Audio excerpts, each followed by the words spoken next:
আমি ইসলামী ছাত্র শিবিরের সেই সময়ের কেন্দ্রীয় সভাপতি, এটা বলতে আমি স্বাচ্ছন্দ্য বোধ করি না। আমি বোধ করি ইসলামী ছাত্র শিবিরের সেই সময় আমার সাথে আমার 7টি কফিন আমি আমার কাঁধে বহন করার সুযোগ পেয়েছি। 8টি কফিনের জন্য আমরা প্রস্তুতি নিয়েছিলাম। আমান ভাই, আমাদের একজন ভাই এখনো বেঁচে আছে, বাংলাদেশ জামাত ইসলামীর তৎকালীন আমির, এবং তিনি তখনও মন্ত্রী। শহীদ মাওলানা মতিউর রহমান নিজামী ভাইকে আমি ফোন করে বললাম, আমাদের 8টি শহীদের কফিনের জানাজা হবে, আপনাকে থাকতে হবে।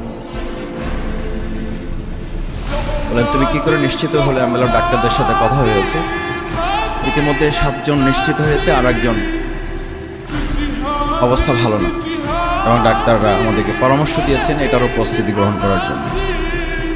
আমান ভাইকে আমরা দেখে এসছি, হসপিটালে দেখা শেষ করে আমরা ফিরে আসলাম। ফিরে আসার পর আমরা যখন কফিন সব প্রস্তুত করে, আপনারা মাওলানা দেলোয়ার হোসেন সাইদি রাহিমাহুল্লাহ সেদিন বক্তব্য দিয়েছেন মগবাজার আমাদের কেন্দ্রীয় অফিসের সামনে। সেই বক্তব্য এখনো ভিডিওতে পাওয়া যায়।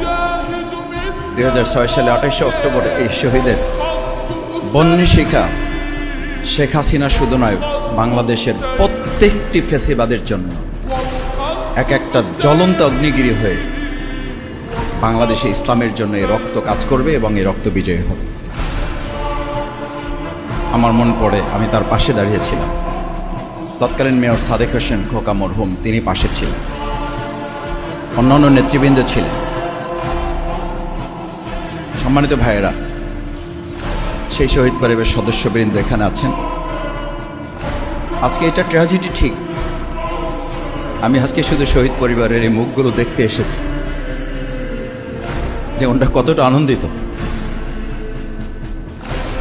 ওনাদের শহীদের রক্তের লাল দেখে ওনারা হয়তো আজকে ভাববেন, এই শহীদের রক্তের লালের উপরে আমরা আমাদের সবুজ একটা বাংলাদেশ বিনির্মাণ করতে পারি এবং পারবো। সামনে সেই সম্ভাবনা আমাদের তৈরি হয়েছে।